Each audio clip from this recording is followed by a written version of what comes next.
My name is Kumar Madassery. I'm a vascular interventional radiologist from Rush Medical Center in Chicago, Illinois. When did you arrive in Dubai? I arrived here at 1 a.m., luckily at Saturday morning, just as the conference was starting.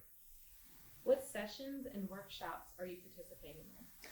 So I was part of a workshop on peripheral thrombectomy where we talked about different approaches to dealing with venous and arterial thrombosis, different devices and approaches, as well as 2 sessions on deep vein arterialization, which is kind of a newer way of limb salvage. And finally, the last thing is on complex IVC filter removal techniques. Out of those presentations, which one of those would you like to highlight to the audience? I think deep vein arterialization is kind of something I really hope everybody takes notice of and pays more attention to, because as IRs, we have an opportunity with our skill set to really provide an option for patients who have no options other than amputation. And it is a true last option for patients that many are just learning what it is, what to do with it, and where to go. So I think it's something for the future in peripheral arterial disease that as IRs we need to be very aware of, strong at, and develop. Given a smaller version of the drive-through presentation you did, can you give us a little bit more about the DVA? Yeah, deep vein arterialization is something from the surgical literature back decades ago. However, the percutaneous approach to it that several of us are doing around the world now, we're learning that we do have a way to save limbs from amputation.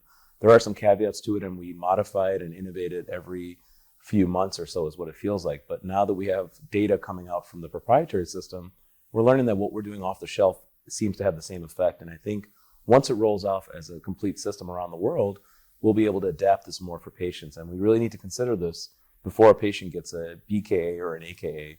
And it's something that with our endovascular tool set is something that can be accomplished. The technical part of it is not the hardest necessarily, it's the clinical management, the conversations before and after with the patient and family, as well as with the surgeons or podiatrists that are managing these patients. How does this specific topic impact your specific IR practice? My outpatient practice is pretty much focused on limb preservation. So a majority of my patients come to me as a second opinion, third opinion prior to amputation, as well as from other specialists who refer the patients when they feel there's nothing they can offer. So it is something I've utilized quite a bit now. I'm part of a community around the world where we're trying to educate and learn about this together. So it affects me very closely. Have you participated in the PAIRS conference before? This is my first time at PAIRS. All right, so how do you feel about it so far? I'm actually overwhelmed by how great the camaraderie is here, the educational content, just the generosity of everybody at this meeting, and the collegiality that I see it. I think it's a wonderful program that's very diverse with multiple specialties and covers a wide breadth of topics. Do you see the educational material presented during the conference as being impactful to your practice?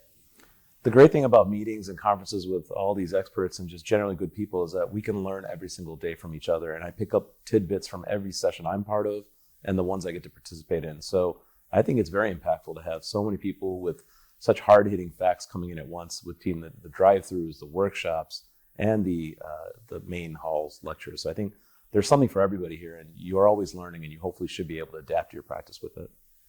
All right. Have you had a chance to explore Dubai yet? A little bit. I actually have several family members who are in Dubai, from my uncles who were here in the 60s to some cousins who were here for the last 20 years. So I actually get to see them on this trip that I haven't seen in about 12 to 13 years. Are you going to do anything specifically with them? Just see them and hug them, and then see a niece and nephew I haven't seen since they were born probably, and just go out and about and just explore a little bit of Dubai. All right. And when are you leaving? I am leaving Wednesday afternoon.